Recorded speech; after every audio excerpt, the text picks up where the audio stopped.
My husband Larry and I were living over in England. He has a PhD in animal science, and we were studying mad cow disease. And both of our positions were coming to an end, and we were trying to figure out what we wanted to do. We knew we wanted to do something in agriculture, something that would involve our 3 children, and something that would be financially viable. And about 2 weeks before we were coming back to the United States, Larry came across the British Sheep Dairy newsletter. And he said, "That's what we're going to do. We're going to milk sheep." And I said, "We're going to milk what?" When we came to the United States, we settled in Vermont, and Larry came across the import figures that showed that in 1992, almost 50 million pounds of sheep's milk cheese was imported into the U.S., and only a very small percentage was actually produced here. And what was lacking was dairy breeds. Our ancestors brought over meat and wool breeds. And so we contacted USDA, contacted all different embassies throughout Europe, throughout the world, really, and ended up narrowing it down to England, Belgium, and Netherlands as potential places to import sheep from. We went over and visited England, and we were very disappointed in the animals we saw and the lack of production records. And when we went to Belgium and the Netherlands, we were extremely impressed, and we also discovered another breed called the Beltex, which is a Belgian Texel, very heavily muscled breed that's amazing for the lamb market. This ended up being a 5-year process. We worked with USDA for 3 years. We inspected all different farms and eventually narrowed it down after many trips to Europe to a few different farms. And then in 1996, we imported East Frisian dairy sheep and the Beltex meat sheep and brought them over here to the United States. When they got off the plane at JFK at about 11 o'clock at night, there was quite the sensation on the airfield, and all the airport workers, I don't think any of them had ever seen sheep before, so it was quite a gathering around the sheep. People were asking what they were and why they were there, and so it was a really exciting time. And the sheep are lambs, and they have these huge ears, and so they're all looking at the crate, very curious, just like little children, looking all around, wondering what's going on.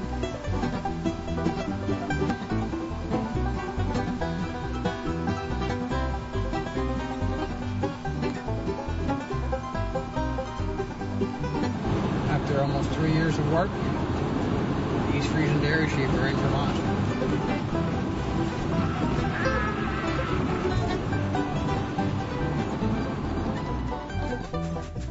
The sheep passed the quarantine, and they came to our farm in Vermont, and for the next 2 years, everything was amazing. It was a true family business because all of our children were involved. Our son Francis was pasture manager. Our daughter Heather milked the sheep.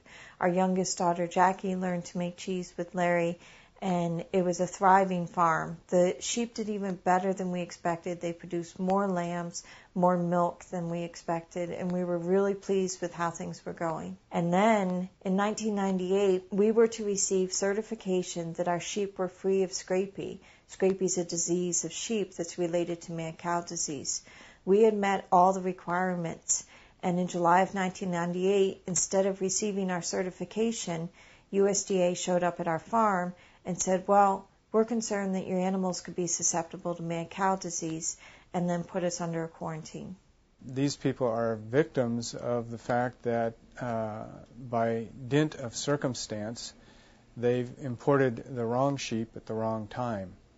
And in so doing, they're putting both North American agriculture, but also North American public health at risk.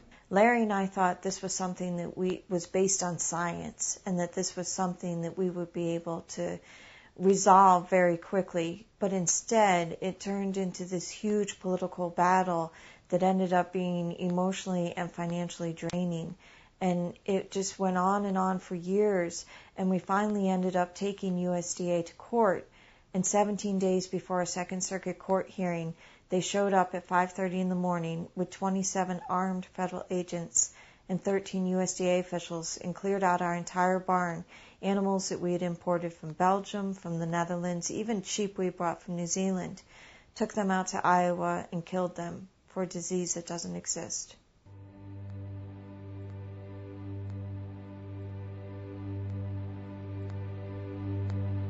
Free our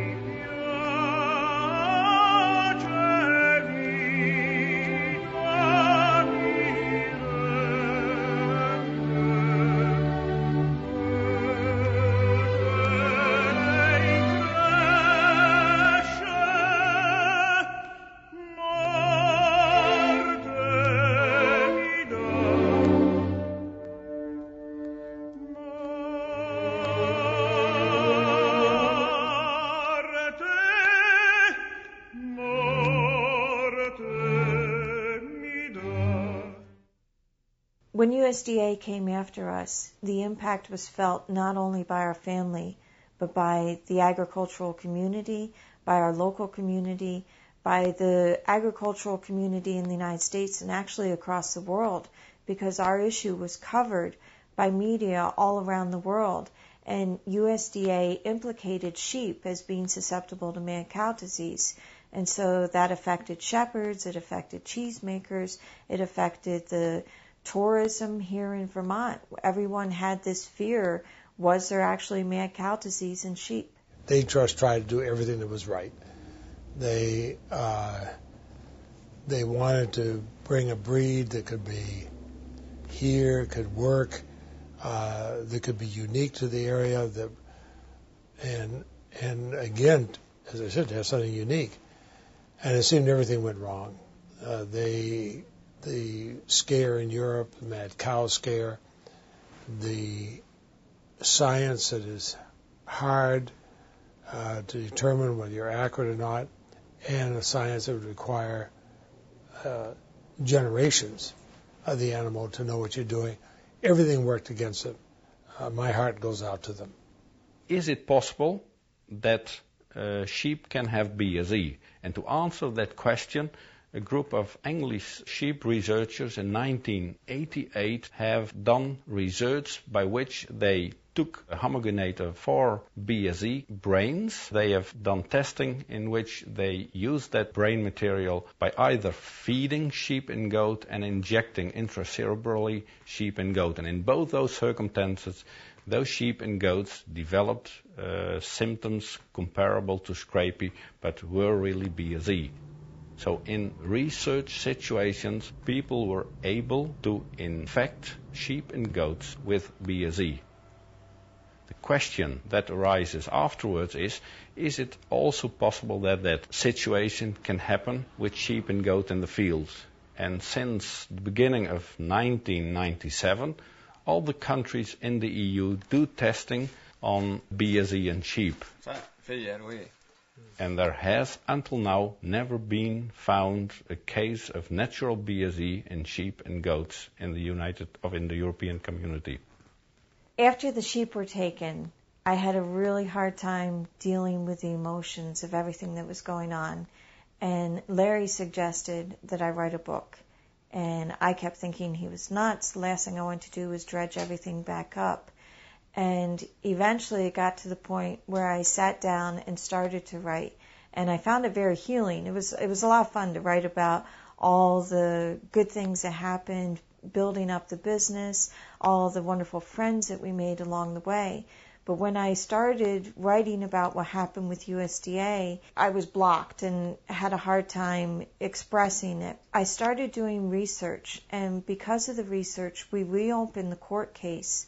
I uncovered an incredible amount of corruption on the part of USDA and found out that the actions that they took against us were not based on science, that it was an abuse of science and an abuse of power.